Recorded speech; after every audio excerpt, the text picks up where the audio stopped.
Advanced canola trait technology is here. And it's soon to be the talk of the town. Optimum Glide delivers excellent yield potential and agronomic trait performance. Improved crop safety. Enhanced weed control. And a wider window of application. You're going to want to see this. Learn more at OptimumGlide.ca.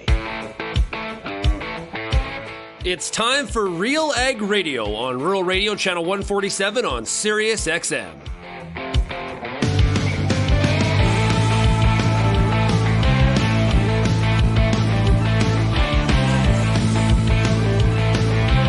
RealAg Radio and RealAgriculture.com is your home for insight and analysis of the issues that are impacting your farm business.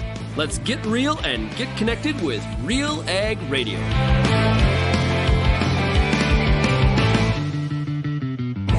Welcome to RealAg Radio here on Rural Radio 147, Sirius XM. Shaun Haney, your host, and thank you so much for making RealAg Radio and Rural Radio 147 a part of your workday.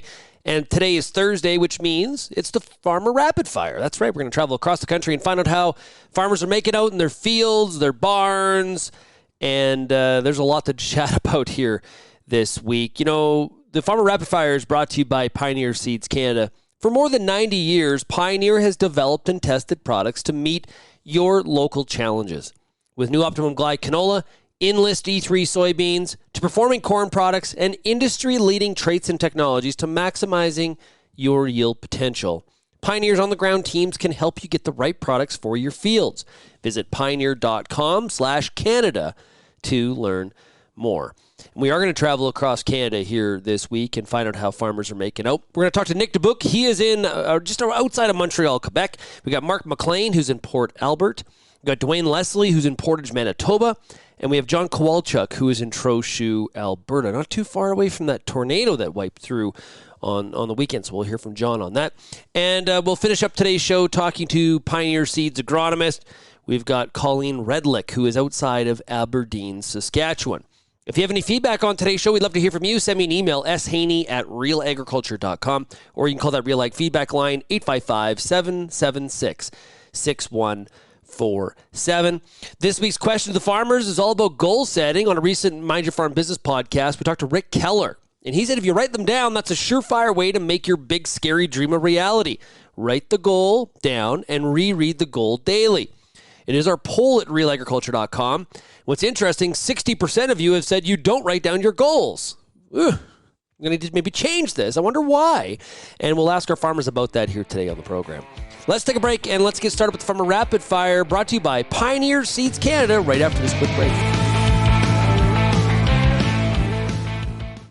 When it comes to your farm, you demand performance, because what goes in determines what comes out. At Pride Seeds, we deliver on performance. With best-in-class corn hybrid seed, you'll see results when it comes to premium yields in all the ways that matter. Moisture, nutrition, dollars per acre, and of course, tonnage. So discover your farm's advantage, the Pride Seeds advantage. Visit your local dealer or prideseeds.com today. How's your seed quality? What should you treat with? What about herbicide carryover and environmental concerns? Spring is here, and you've got a lot of things to think about in regards to your pulse crop. The Pulse School on Real Agriculture has information and advice for all these questions and more to help you navigate this season. Brought to you by BASF. Pulse School episodes are available at pulseschool.com, realagriculture.com, or as a podcast on your favorite streaming service. Download the latest episode today. Advanced canola trait technology is here. And it's soon to be the talk of the town. Optimum Glide delivers excellent yield potential and agronomic trait performance. Improved crop safety. Enhanced weed control. And a wider window of application. You're going to want to see this. Learn more at OptimumGlide.ca.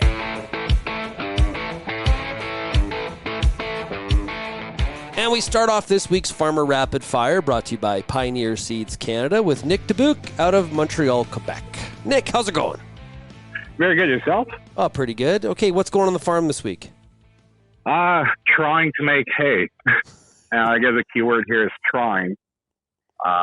It's very hot and muggy right now, so we'll see if we're going to be able to get it dry enough before we get rain. Rain in the forecast? Yeah, well, it's super humid right now, so they are kind of changing the forecast every day and forecasting some thunder showers, and so yeah, it looks like on Friday we should get some.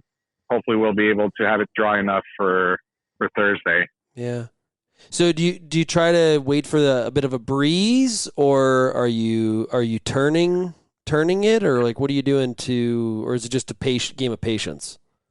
Well, I guess it's patience and a lot of tedding. So we will probably end up having to ted it 3 times. So we did it once right after cutting yesterday, another time this morning, and we'll probably try to do it one last time tomorrow morning, and then hopefully by the end of the afternoon it's going to be dry enough. So usually we need a 3-day window minimum for dry hay. But with the current weather conditions, we took a risk. We didn't cut a whole lot, but we took a risk because we still have some first cut out. So, and the issue at hand here is trying to hold on to that quality, right? Yeah, exactly. I mean, it's that hay is obviously more mature, so it's more for dry cows and heifers, but we don't want to get it trained on and get it all dusty and moldy. We can make nice quality mature hay usually, but we need that nice weather window. And we were dry all of June, so we made great quality first cuts in June. But last few weeks have been on and off with rain, and we got like 2.5 inch last weekend. So that was the other reason why we didn't cut a whole lot. Ground's pretty saturated right now, so even if you have a lot of sun, if your ground under is still very wet, it's hard to get that hay right. So, how's the corn looking in the area? Corn's looking, I'd say, good. Last year I would say looked better.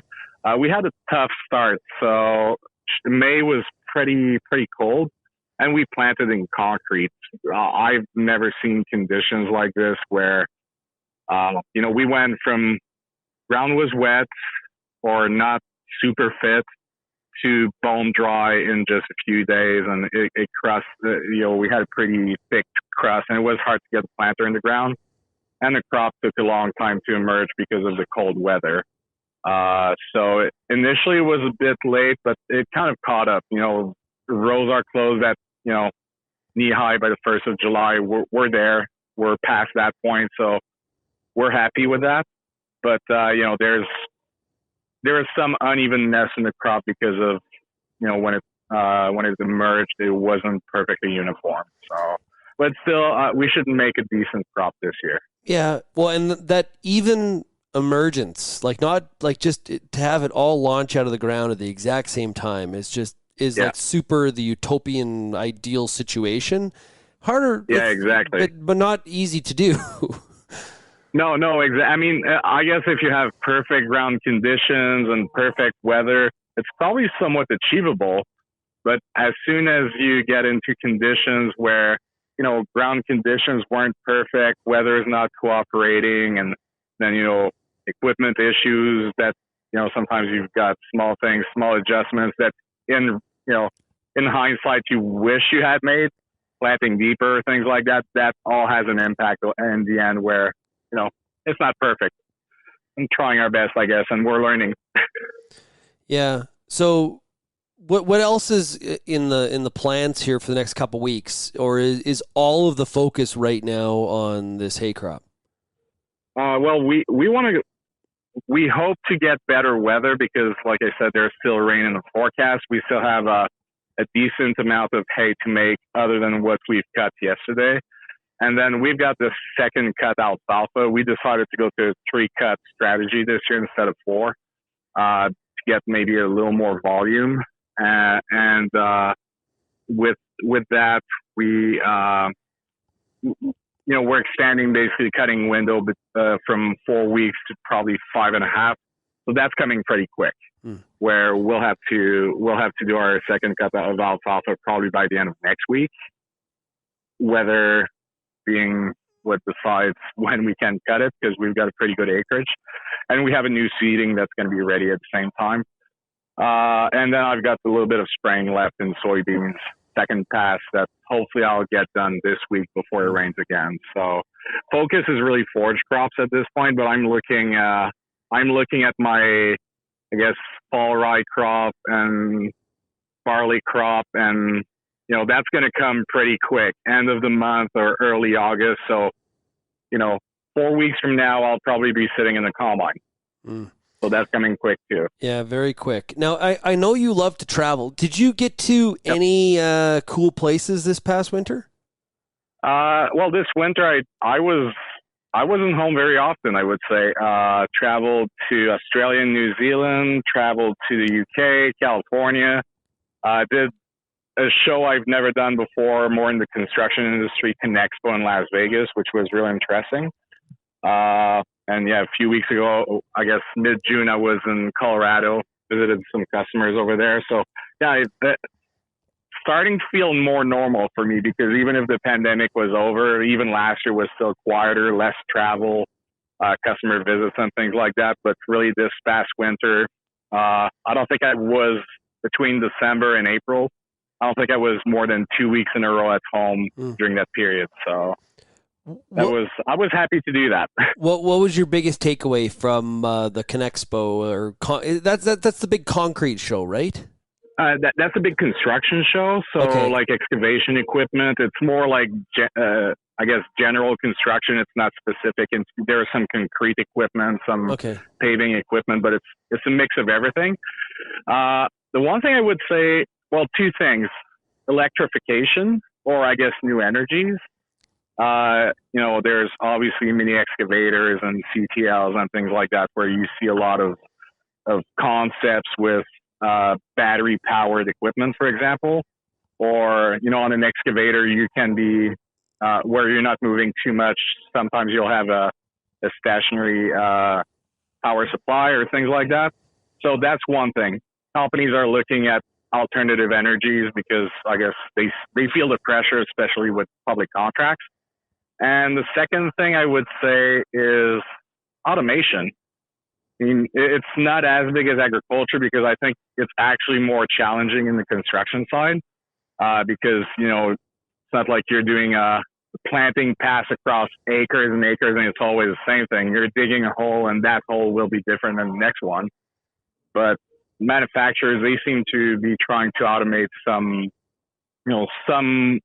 equipment, some uses of the equipment. There was a company showing an autonomous excavator that's used for pile driving for solar farms, for example, where you have a fixed pattern, so it's fairly easy to do.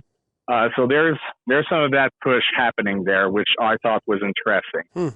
Hey, Nick, really quick, this week's question has to do with goal setting. Do you write down your goals? I don't, but I should, because I know that's one thing people always say: write it down, follow up on it, and that's something I haven't got to, but I probably should, because that's a good way to forget them or not follow up on them. So I'm not great at that part yet. Writing. I should write more. Well, hey, well, you're waiting for the humidity to go away. That gives you something to do, I guess. Hey, Nick, all the best to you. Thanks so much for joining us here today, and good luck with that hang, okay? Thank you. We'll be back with more of the Farmer Rapid Fire, brought to you by Pioneer Seeds Canada.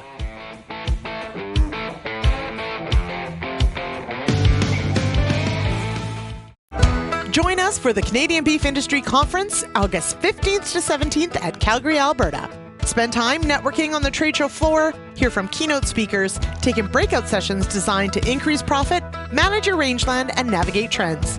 Get up close to advanced techniques and hands-on demos, and experience bullfighting at the closing party. Proud, innovative, and loyal, we are beef. Registration is now open. Visit CanadianBeefIndustryConference.com for full details and to register.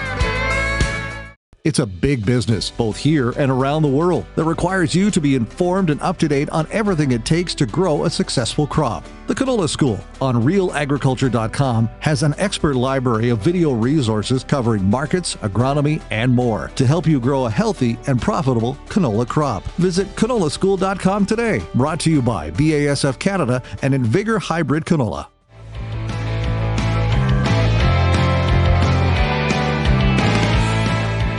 And we take the Farmer Rapid Fire, brought to you by Pioneer Seeds Canada, to Port Albert, Ontario. And we're talking to Mark Mclean. Hey, Mark, how's it going? Good. How are you doing? Pretty good, pretty good. Okay, hey, how do those crops look there? Well, it depends where you are. You can go one concession either way and find a different crop condition here at the moment. So it's a bit of the story of the haves and the have-nots, I guess, in the neighborhood.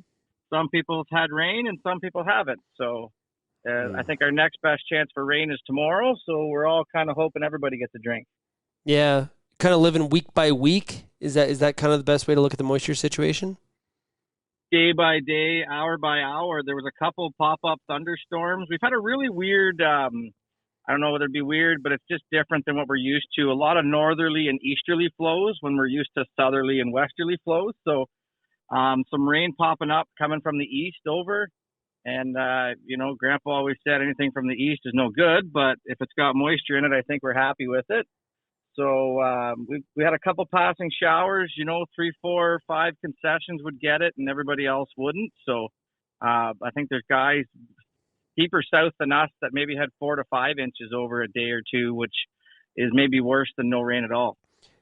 How's that corn looking? Are you happy with it? Considering some of the variability of the rainfall? As far as the corn goes, it's probably my least exciting crop right now. We're just actually getting set up to go through with our second shot of nitrogen and some sulfur. We've got the Y drops on, and we're going to really get a good look at that crop now. We've got corn that's, over my head, and we've got corn that's up to my knees.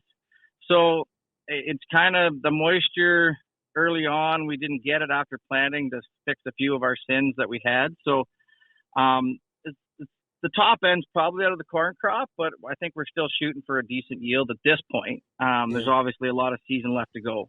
Knocked off the optimum yield curve, but still tracking. We've still got, it's all not lost. Obviously, you're going out to do some nutrient applications, so you're not too down in the dumps about it.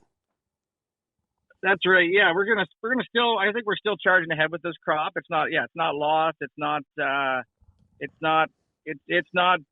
We're not giving up anyway by any means. We've still got a lot of season left. Your rough headlands, your low spots, your tough clay knolls aren't going to be like they might be some years. So that top end's probably gone.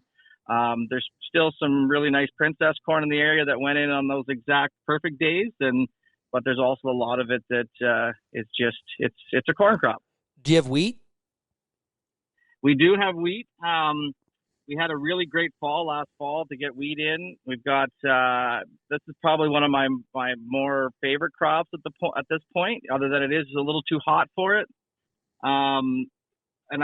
Wheat's disappointed me before when I got really excited about it. I think we're looking at an excellent wheat crop. I think the earliest stuff we have in this area will probably be 10 days to 2 weeks. We could be at it if this weather keeps up. A nice rain here would even things out. The soybeans, I don't think there'd be anybody that didn't have to replant some sort of soybeans this year. But the soybeans have all of a sudden, with a bit of moisture, really taken off, and they look okay too. Well, Peter Johnson was saying to me that so far he's been he thinks the wheat crops can do better than he first thought. So and that is the one thing I'm impressed with is kernel size. We had a really good, we've got really great head counts. We've got really good stands. The wheat has stood really well. We've got a lot of awesome stuff going on here at this point. We're working on kernel size, and I don't know, test weight might get you some hate mail. I think we call it 1,000 kernel weight. Depends on who you're arguing with. And so I think we're really packing that in right now with the moisture, and we've got that. What I like seeing is this crop is still green down below, and we're senescing up top. And, the old school adage was when that head starts to droop, the wheat's ready to combine. Well, if you feed that crop and you get it going, that head could still be straight upright. You got the seed dry, but the straw is still green. And that means you pumped everything into that head that you could. The factory never shut down by the time the product was done. So, and I think I see a lot of wheat like that this year. Well, that's a positive. That's really good. We're always on the positive side, right? Like we're always positive till we're not. And if we can't, we'll find something else to complain about. Yeah. Does it feel like the season has gone quite quickly here? So it's been, and as a custom operator in the spray business and stuff like that, it's we're doing hurdles. So we go on a pod, we get going, we're kind of cruising nicely, and then we kind of come to a stall where everybody's just waiting either on moisture or on a crop stage. You get moisture, and then all of a sudden it's bang. You're into a 3-day relay race to try to beat the next rain shower or the next crop stage. And then you kind of go through a week where you're thinking, things are going okay. This is not bad. We're not having to run off our feet. And then bang, we're into another 3-day relay race trying to get stuff done. So Canada Day weekend is kind of a weekend that I say I usually can take off some time and go spend some family time. It was looking that way. Now we're looking, this week's busy. We probably should be busy into the weekend. I'm going to go to the cottage anyway. But yeah, we're going to all of a sudden congest into everything at once. We're going wide drop. I think if this weather keeps up, we'll see tassel here in 2 weeks, and we'll be almost back on track to where we should be at one of those stages. So we were looking behind. Now we're kind of catching up. I was talking to a rancher yesterday who said, just even that one day where you just sort of kick back, it doesn't even have to be like a week. It just like one day can make a major difference in terms of your outlook and your energy and just ready to take on the rest of the season. Well, and that was Friday night. We went into town and enjoyed a fireworks display in town, and passing shower covered majority of our acres that night where a lot of people didn't get it. Got up the next morning. I had some stuff I wanted to do before I could kick back on the back deck. And, you were down the dumps Friday. It was kind of a miserable day. We were missing all the rain. We're not getting it. You find out you get that rain, and then it just changes your whole – you got to skip in your step, and your brain changes to what are we going to do next and what do we got to do and how we're going to get it. And but, it's you got to kind of contain your enthusiasm sometimes, because I know a lot of my good friends and close neighbors and stuff, they've missed that rain. And we're hoping for them for Thursday to get that. But it does my wife sometimes wonders why I don't sleep at night. And she's like, you've sat there and stared at that phone and looked at the weather app 7 times. I'm like, yeah, well, if it doesn't rain in the next 72 hours, my plan changes. How many weather apps do you go to try to find the forecast that you like the best? 3. I go to 3, and most days I don't like any of them. I like that. Hey, Mark, this week we're asking farmers about whether or not they write down their goals. Do you write down your goals? I guess I would say I do. We have a calendar on the wall in the office at the shop, and I'll generally write down. So if it's March, I'll write down the calendar the 22nd of April. First day of planting, and and I'll write on the calendar, the 17th of July, first day of harvest. And it's just kind of, I get teased a bunch about it because they're like, there's snow on the ground, or it's not that way. But you don't have something to look forward to. You don't have anything to benchmark off for getting certain things done or planning different things. So I don't like coming from behind and chasing stuff that we should have had done. I like to have it all lined up, like the carpet farm, everything lined up and ready to roll out the door when it is time, because it just makes it easier on everybody when things are ready to go. Yeah, especially with all the logistics involved indeed. Hey, Mark, have yourself a great rest of your growing season. We'll talk to you a little bit closer to harvest, okay? Yeah, it was great chatting.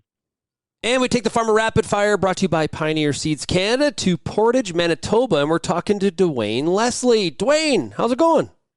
Very good. Great to hear from you, Shaun. Yeah. So how are those crops looking? Well, optimistically good, I think. We've had an early rain the week we finished seeding and actually did some damage just by being too much water for too short a period of time. But after that, everything's been looking good. We've been getting rain. We've been getting actually some lake effect rain today, just that surprising little bit of moisture that comes off Lake Manitoba when there's a cold wind blowing. Okay. So, because I have heard different, like Manitoba seems a little bit more varied than maybe in the past. Like it seems to be a little bit drier towards Carmen. Is that correct? Yes, I've seen pictures. I've talked to people from down there, but it's been very much the thunderstorm lottery this year. Sometimes when you win it, you win too much, but if you don't get any at all, that's even worse. Okay. So on your spreadsheet you got running when it comes to this year's P&L and that crop sheet, are you kind of looking at average? Is that sort of what your prognosis is, or is that way too early to start making those kind of proclamations? Way too early. We grow a lot of soybeans, so really you don't know what you've got until you see what the weather is in August. If it turns hot and dry, then it can be not near as good for the soybeans, but they look really good right now. The canola looks probably as nice as I've ever seen it look, just because the right conditions in the spring. We finally got good growing conditions, no bug pressure this year, and so yeah, I think I might quit growing canola because I might as well go out on top. We finally figured out how to do it. Oh, nice. Well, that's good. I like it. I like the positivity, Dwayne. That's awesome. That is good. That is really, really good. How have you been handling the market side of this equation as you look at that crop? Well, my marketing plan basically is I would have sold a little bit, like 5% last fall at harvest for this coming fall, just to, have a little bit sold, to basically have some big samples, if that's what you want to call it, to know what you've got, to maybe get rid of some problems, if there is any. And as for that, I probably really don't sell too much along the way until we've got it in the bin. So we didn't have any problems a couple of years ago when so many people were short, but certainly learn from what happens to other people. Can it be difficult to watch the market? Like, what we've seen here this spring, is it difficult to kind of follow along and know that I can't take advantage if this market does go lower from here? Or how do you handle the mental side of that? I try not to think about it. That's really it. Woulda, shoulda, coulda should never be part of your marketing plans. That's for sure. Yeah, that's fair enough. How is all the equipment run this year? Well, there's always issues. That's what we're working on in the shop right now, is just doing some planter upgrades and air seeder repairs. Things happen that don't normally happen. Basically, hopefully next week, combines come out. We start working on them. Hard to believe. Do you find this season is going really fast? No, I've been busy doing landscaping around our house and yard, doing a bunch of changes, and it just seems like I'm just every day there's just something to do. But yet, okay, now it's finally July, so we have no summer travel plans, nothing to look forward to. So it's just simply keep your head down, keep working. No, I can't remember. Do you do your own shop work? Most of it, yes. Okay. Yeah. I have a piece of paper that says I'm a mechanic, but it seems like we don't use it near as much as we used to. So much has to be plugged in now to fix problems. Yeah. Should have been an electrician. Yeah. Or a computer science major. Yeah.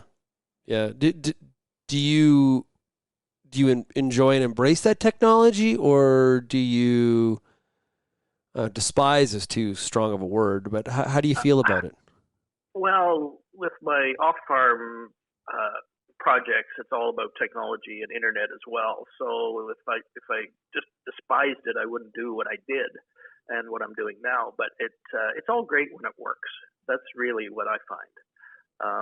When it doesn't work, well, it can get frustrating. That's for sure. Yeah, that's very true. So when do you feel like you have a really good shop? Well, yes. I've got some good people that work in it as well. It's never big enough. It's 40 years old, so basically one piece at a time, and some of it doesn't fit in the shop anymore. And as I moved to my neighbor's farm, it came with a shop as well. So now I've jokingly said I've been the biggest Princess Auto customer in the last 12 months because it's easier to buy something again than it is to drive a mile back and forth always to borrow that one tool I need to work on an old truck or work on something in my shop. So yeah. It's been good. I've enjoyed having the evenings and being able to go out and watch a hockey game on the satellite dish and wrench on an old truck and enjoy things. Yeah. Well, it's funny you should mention Princess Auto because they're the sponsor of our new shop series, RealAg Shops. Excellent. Yeah, we're going to look at different shops across Canada that farmers have. And what I have found talking to farmers about shops is you stated it. It's the most common response I get. I wish it was bigger. I'm not sure if we're just because of the price of concrete, things don't get built big enough, or what the reason is, or it's sort of like building a seed plant. You're like, I wish this place was bigger. But it is a common response you hear from farmers. Yeah. No one has a feedlot that's too big, or a shed that's too big, or anything that's too big, really. Yeah. Other than a line of credit that's too big, maybe. But that's a whole other story. Ain't that the truth? Hey, Dwayne, this week's question has to do with goal setting. And on a Mind Your Farm Business podcast episode that we did with former Representative Rick Keller out of the U.S., he talks about goal setting. And he talks about how we need to write down our goals. This week's poll on RealAgriculture.com, and people can still vote in it, is do you write down your goals? And so I'm asking you the same thing. Or do you write down your goals? I do not. How come? I do not. And it's just something that I think for me it's always evolving. If I had goals, I'd have to do them about once a week or once a month, and then maybe that's what a person should be doing, is always evaluating what direction you're going, what you're doing, and what you're doing to achieve that goal. And but no, it's never been something I've done. And I know it works for a lot of people, but it seems like I got too many irons in the fire maybe to if you ever get any of them finished, perhaps too. But that's a whole other story. May need to start just writing them in pencil, because then if they change, you can erase them. Don't do it in pen or in don't pencil it into the some fresh concrete. Just put them in pencil. Yeah, maybe I'll do that. Maybe that's what I'll do this afternoon. Write all those things down. Nice stuff. Well, hey, Dwayne, good luck to you the rest of the growing season, and we'll check in with you a bit closer to harvest, okay? Take care, Shaun. The Farmer Rapid Fire is brought to you by Pioneer Seeds Canada, and we'll be right back right after this.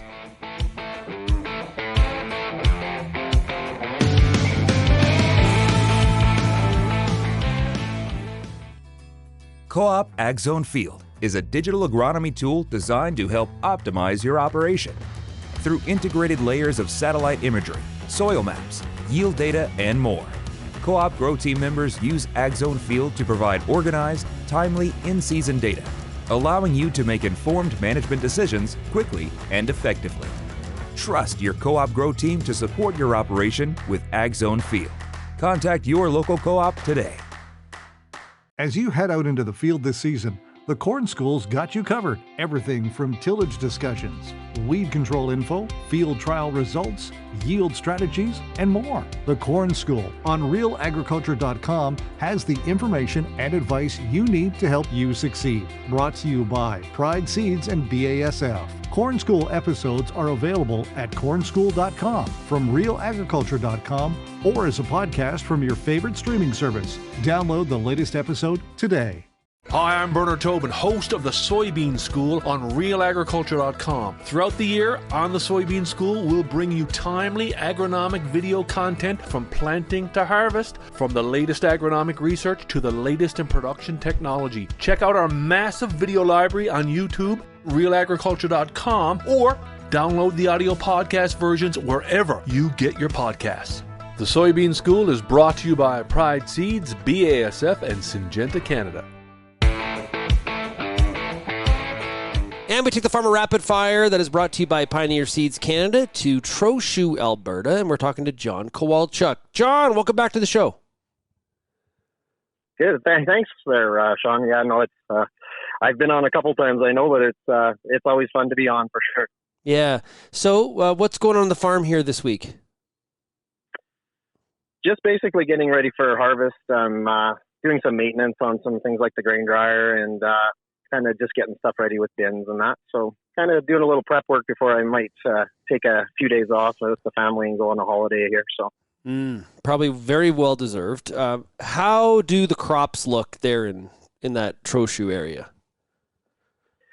Yeah, so early on we didn't have a lot of moisture for germination. So there's some really patchy crops, so especially like the early cereals really took a beating with it being dry. So definitely right around Trochu, there's some crops that just this last rain kind of germinated like 50 to 60% of the seed. So there's a lot of varying maturity for sure in the fields. And same thing around Rumsey. There's some that got the showers early enough to germinate everything, but some are pretty patchy as well. So definitely not normal crops around this area because usually we're pretty fortunate. So. Oh man, yeah, you can have some fantastic crops in your area.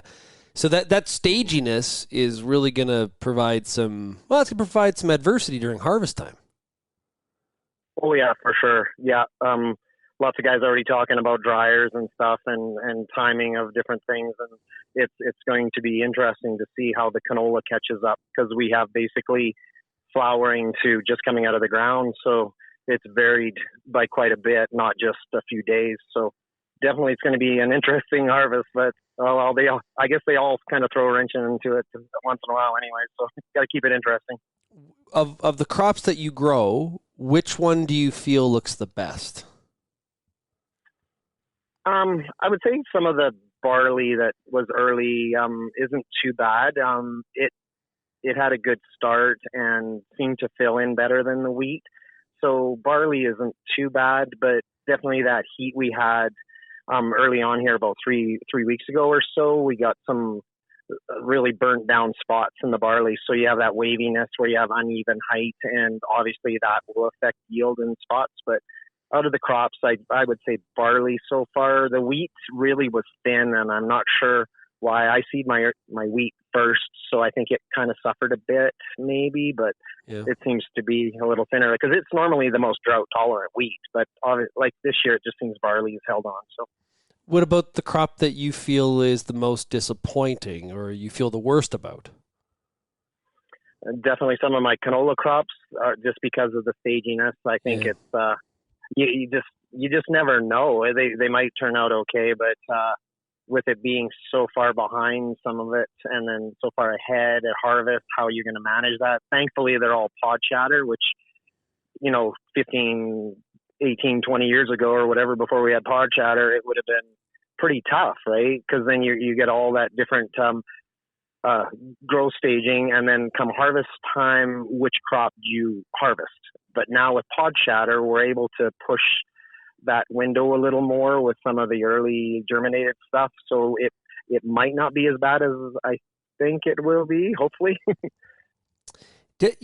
When you have that kind of staginess, very difficult to sort of, when you're updating your crop budget on what to pencil in, eh? Like it just, to me, it's sort of like, I don't know, a big question mark.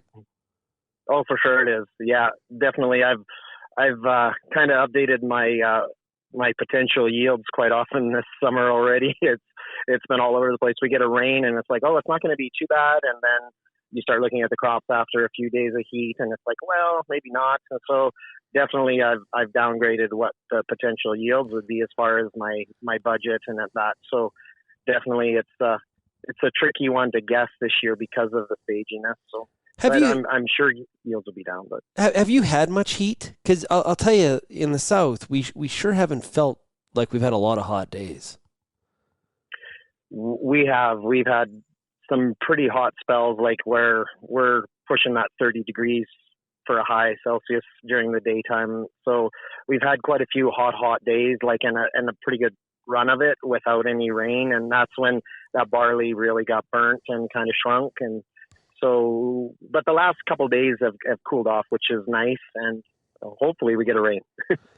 and some crazy tornadoes, like what happened at Didsbury there, where it basically my understanding was went through town. That's some scary stuff too, weather-wise. For sure, yeah, and that's not too far from me. That's like less than an hour west, and we've definitely had our share through this area too, with high winds and tornadoes and stuff too in the past. So it's definitely scary with that wind, and it seems like we've had wind every day. I feel like I'm down by your area. Oh, John, you don't know wind. I know. I was talking to a friend that was visiting Southern Alberta from Ontario, and she said, "Is it always this windy?" I'm like, "This isn't even windy. What are you talking about? This is like a light breeze. This isn't even windy. I'll show you wind. Come here in December. That'll buckle you." You know, we see those kind of weather alerts, and people get the like emergency alerts on their phones and stuff like that. Like there's bad rainstorms, which sometimes we'll take depending on the timing. There's hail, which we try to avoid. But like a tornado, that's some pretty serious stuff. That forget about the crop. You're concerned about the safety of people. For sure, 100%. Yeah, it was pretty scary there. I know a few guys in that area and talked to them and said they just got missed or a neighbor got hit and stuff. And definitely you start looking at that kind of property damage and the potential for, human lives lost. It's definitely scary stuff. Yeah, absolutely. Hey, John, this week's question has to do with goal setting. And curious, do you write down your goals? I don't write them down, but I have kind of certain plans and stuff just with the farm and kind of getting to certain points in my life kind of with the farm. So I do set goals, but I don't write them down, which is probably a good idea. So a guy kind of maybe checks back in on them every once in a while. So, but no, I don't write them down, but definitely have certain goals that I've tried to hit during my life. Yeah. So they float in your head. Yep, pretty much. Okay, yeah, well, I've good. kind of set those goals. Yeah. Yeah. What do you know? What's prevented you from writing them down? I don't know. I guess it's a guy might kind of feel silly about some of them, but the bait, right? It's like, I want to get to this point in my golf game or something. You kind of be like, whatever, right? But John, they're not state secrets. It's okay. Like it's not like if like remember on Inspector Gadget, like you read the note, but then it would explode. It's okay. Yeah, exactly. This message will self-destruct. Yeah. So silly. It's funny how he kept on falling for it too. You think he would learn after a period of seasons and episodes, but it always blew up in his face. Yeah, it was just the way it was. But that's what made it fun to watch. with that, I remember that was my after-school cartoon. Yep. You? Yep, for sure. Yeah, for sure. I used to watch that a little bit. There was always other stuff on, like there always was the video. I don't know if you remember this, but they had music videos after school, so you could come home and watch that. So I was a real music buff. So then I'd come home and they had like a 40-minute. It was like, I can't remember the name of it. It was from Eastern Canada, kind of before MTV and Much Music. Okay. But yeah, it was kind of the same idea. But yeah, I used to watch that. That was always kind of fun. It used to drive my mom crazy. We had like one of those big, huge satellite dishes with all the American channels, and we had MTV. And my kids, I tell them the story now, they think I'm crazy, but hours upon hours upon hours of just watching music videos. Yep. Well, they were like little movies. They were good back then. Yeah. I thought it was kind of cool. But like, that's our generation, though, Sean. Absolutely, we're aging ourselves, John. Hey, John, Yeah. hopefully this harvest works out. Hopefully this staginess kind of comes together, and you get a yield that is decent. I know it's not ideal. I know there's a lot of adversity. So good luck with harvest, and we'll chat with you a little bit later on in the season. Okay? Yeah. Thanks, Sean. Great talking to you. When we come back on RealAg Radio, we'll finish up the Farmer Rapid Fire in Saskatchewan with Pioneer agronomist Colleen Redlick. You're listening to RealAg Radio, Rural Radio 147.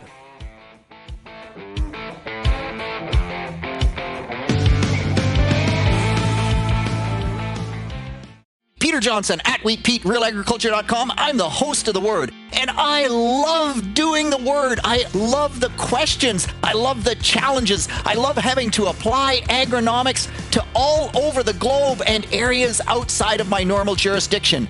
Also, I love the feedback the most, where growers challenge me, tell me about their plot results, help me to learn. The Word, absolutely the best part of my day. Whether you're seeding, harvesting, or anything in between, the Wheat School on RealAgriculture.com has you covered. Timely agronomic information from industry experts available online anytime. Give your wheat crop a good start and a great finish with the Wheat School on RealAgriculture.com. Brought to you by C&M Seeds, Syngenta Canada, and the Alberta Wheat and Barley Commission.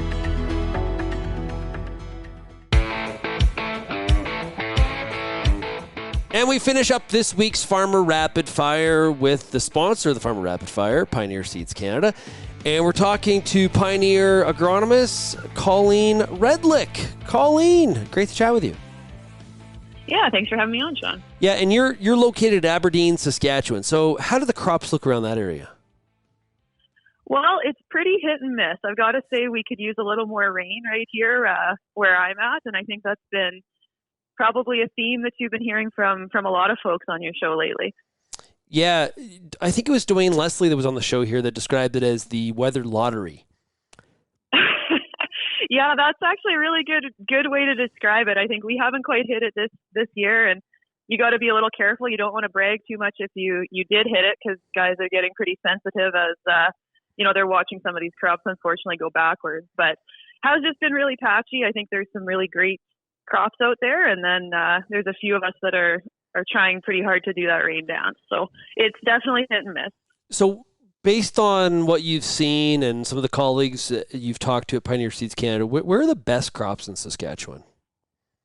Well, I think I've had the luxury of seeing some of them, actually. So when we kind of head up north of PA, I was down in Choiceland area last week, I guess. There's some absolutely beautiful crops there where they've been catching some rain, and they didn't get mowed down by that horrible hailstorm that they had a couple weeks ago there. So there are some absolutely beautiful crops coming for sure up north there, and definitely that PA area. I was talking to one of the Pioneer reps, and he's been a rep for quite a few years and a consultant, and he said some of the best plots he's ever seen in his career. So excited to get up to that area. Yeah, definitely. Yeah, and there are some areas that are not ideal. That is for sure. Continue to hear a lot of reports from farmers about the issue of grasshoppers. What have you been seeing?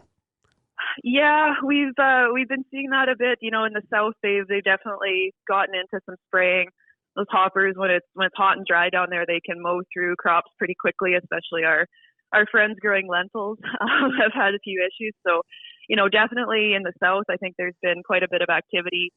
Even getting into the area that I cover here with Pioneer, which is more northeast, there's been kind of pockets where I've heard of where it's been dry that guys have been, at that spray threshold. So getting a little bit scary. And I think the grasshoppers are a good example. Like, we've been kind of watching them on the Prairie Pest Monitoring Network, and they're just jumping through stages, right? Like kind of the same way our crops did. The grasshoppers and the insects are a little bit ahead of their typical schedule too. So I think that's a really good call out, and just something for guys to keep an eye on, that this heat that's advancing their crops, some of these pests could be advancing pretty fast too. So want to be on top of it and not missing those scouting windows. Yeah, and when we have the crop advancing fast and we have these scouting windows, the commitment to staying consistent on the scouting is just really, really critical. We talked about that a lot here on the show, but if you sort of take the, I don't know, I was just out there, it'll be okay. That's where you get that. There's just that it's karma.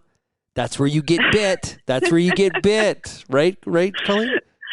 Yeah, I think we're seeing a little bit of that. One thing, there has been some great crops and some sclerotinia fungicide applications going down, and it was a long weekend here, so nobody wants to necessarily be scouting or spraying on the long weekend. And usually that's always kind of first flower for canola that long weekend. You start thinking about things, and maybe you're at the retail and picking things up, but you're not super active in the sprayer. And yeah, I was getting some photos of canola that was, that 50-60% flower, not that 20-30 where guys are starting to want to hit it, and they're saying, shoot, can I still spray this? So yeah, that's another good call out, Shaun. You don't want to kind of miss that window, because I was out there 2 weeks ago. We're seeing things really moving fast this year. So I think that's a good point for guys. Just keep on it. It's a short season. It'll be harvest soon, but we got to manage these crops, especially where we have gotten some rain and have had, good yields coming. See, this is the funny part. I feel like the year is going really fast. Okay. And you've referenced it as well.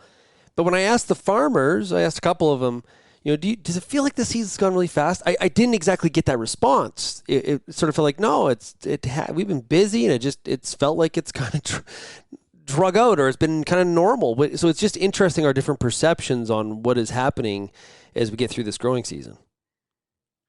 Yeah, I don't know. They must, maybe they have more stamina than me or something. I feel I'm tired. Everything's been moving fast. These crops are growing. So I'm not sure why the different perspective. Good to hear, I guess, that guys still have lots in the tank, and they feel like it's a normal year, and they're doing well. Yeah, I don't know. I think when we look at the crop staging, it's definitely been moving fast, but I guess they're keeping busy and maybe keeping their minds off of, if they are in an area where they haven't had the rain, maybe kind of keep their minds a little bit off of the drought. Well, and what we heard from John Kowalchuk from Trochu, Alberta, is they got a lot of staginess in the area, and that presents a bunch of challenges, especially with canola at harvest time, trying to manage all those different stages of the crop that almost look like you did kind of some sort of quilt mixed bag split plant because of the poor emergence due to moisture. So that presents some challenges too for some of the people who are in those kind of more dry areas. Yeah, definitely. It's always going to be something. I think, my area, like I said, we were pretty lucky. We got most of our crops off to a really nice start, and we're not seeing that kind of staginess, but not really too much those guys can do about it now. But like you say, just get kind of prepared for harvest time and understanding the challenges they're going to be dealing with trying to get, those multi-stage crops managed and in the bin without issues. So, yeah. Hey, Colleen, I asked all of the farmers, and I'll ask you the same question. We did a Mind Your Farm Business podcast about goal setting, and one of the things that the gentleman I talked to, Rick Keller, said is that you need to write them down. Do you write down your goals? Well, I think, I work for Corteva, so it's corporately mandated that I write down my goals. I have to put those into our system. So yes, definitely when it comes to, the things that I do for work, I write them down, and definitely helps you kind of track your goals for the year. But maybe not a bad idea. We should all write some personal goals down and get some growth that way too. So I hear you. Can work in business, and it can also work on the personal side of the equation too, which is also very, very important. Colleen, thanks so much for joining us here this week. Really appreciate it. Yeah, thanks for having me, John. Take care. Well, what we learned today is not a lot of people writing down goals. And like I said at the beginning of the show, I think it's 60% of you are not writing down your goals. So something to think about maybe throughout the growing season here. It's okay. Write them down, refer to them, cross them out, erase them. You can change them. It's okay. The data shows those that write down their goals, a higher probability you achieve them. If you have any feedback on today's show, send me an email, shaney@realagriculture.com, or you can find us across all the different social media platforms, or you can call the RealAg feedback line, 855-776-6147. Big thanks to Pioneer Seeds Canada for being the sponsor of the Farmer Rapid Fire, and thank you for getting real and getting connected with RealAg Radio, and we'll chat again tomorrow. Cheers, everybody.